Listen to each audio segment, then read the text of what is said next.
Hello, welcome to our continuing vlogs on our YouTube and BitChute channel on Spiritist Musings.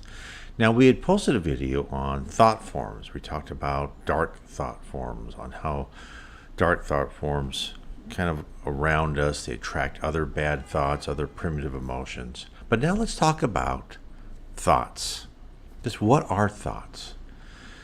To us here in our physical life, we are told that thoughts are just something, synapses in our brains that fire on and off, and they stay within our brains, they don't go anywhere, and they're just, they're all done in a vacuum. They don't affect anything. Well, the spirit world tells us differently. First of all, we are told that our thoughts are tagged with unique IDs, so that we are all unique. I've talked about this before in other articles and logs, but I want to expand it now because there's more information on what are thoughts, and it was captured in the book Evolution in Two Worlds, and it just was put in English in January of this year, 2019.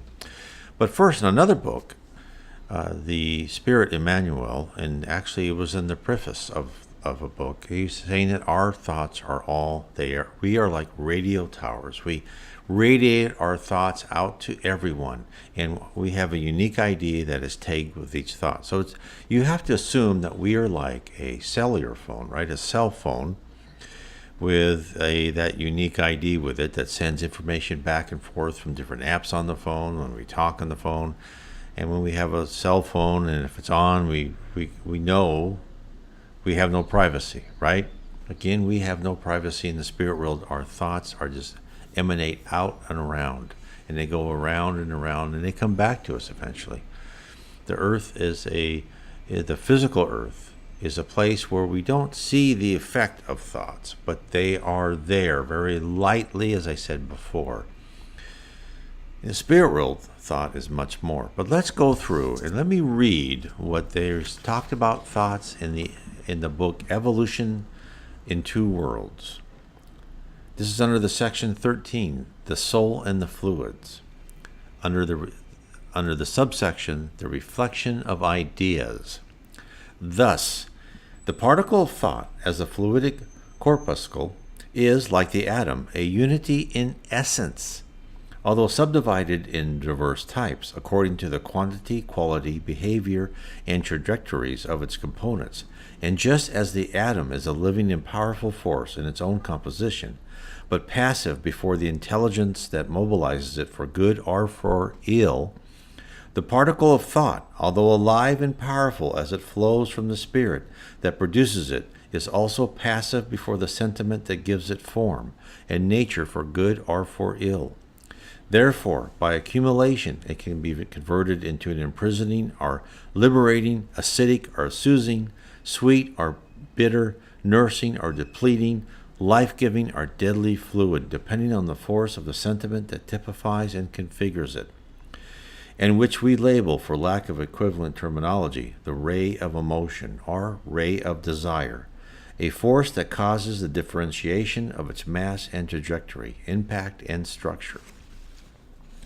Now, all this goes what I've also read in my books, and I talk about it starting with Heaven and Below, my series of 3 books on spirit communications. Reverend G. Val Owen is thought is action in the spirit world, and a lot of this paragraph I just read to you is about thought in the spirit world, because each spirit, the higher you go, the more you fashion your thought, right? And they've also told us that faith is measurable. And really what faith means is this ability to focus, to understand, to know what your environment's about, have faith in yourself, have faith in God, and to focus your thoughts with much power, right, and force. And they talk about this right here. They talk each thought, ray or emotion, and it causes differentiation of its mass and trajectory, impact, and structure. So thoughts mean something. Now, they even mean something here on Earth. Not as much, because we live in a objective world. We are dealing here with what we have to be, right? The wall is the wall, the book is a book, etc. But in the spirit world, the wall is a wall because, and actually here too, although there's differences, we don't understand it. The wall is a wall, a bridge or a bridge, a building is a building because other spirits deemed it so. They fashioned it with thoughts. The same thing actually with the whole solar system of the sun. They are held in place with the will of great spirits. It was there because the spirit willed it to be. Very interesting, is it not? So let me carry on with what was talked about in the book, Evolution in Two Worlds.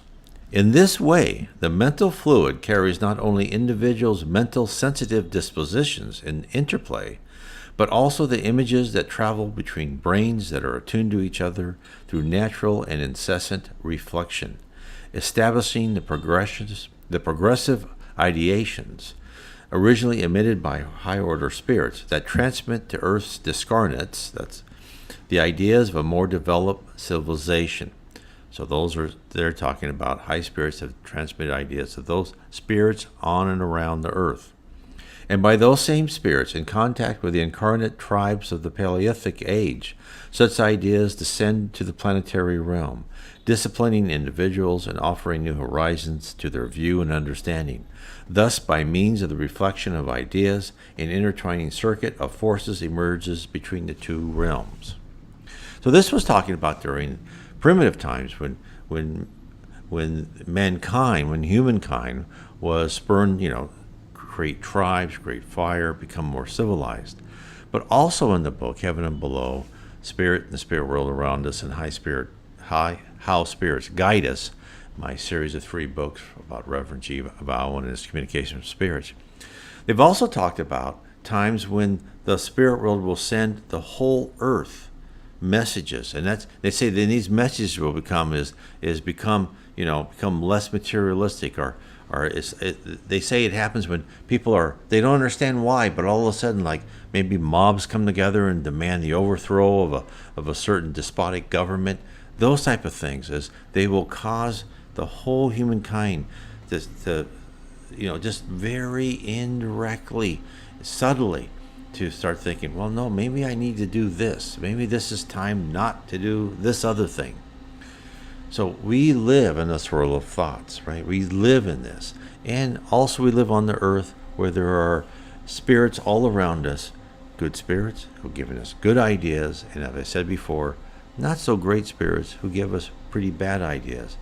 So the other thing that's important, not only we are a collective human society that needs to rise to become a planet of regeneration, but each one of us needs to really listen to our conscience and use that to filter out the good thoughts and the bad thoughts and and it may not just be thoughts, it just may be feelings or impressions or urges. We need to control our own brain, and the more we control our own brain, the better off and the more prepared we will be when we go to the spirit world. And our thoughts really mean something. We can create with our thoughts. And if we can demonstrate discipline in that area, and we have a thirst for knowledge and a good attitude towards working, we will rise in the spirit world. Now, I want to thank everyone for listening to me today. Please go to my website, nwspiritism.com. My list of my books are on the right-hand navigation side. And I would really recommend you read about How Spirits Guide Us. There's a lot about thought. And on that book, I will put that book title up here.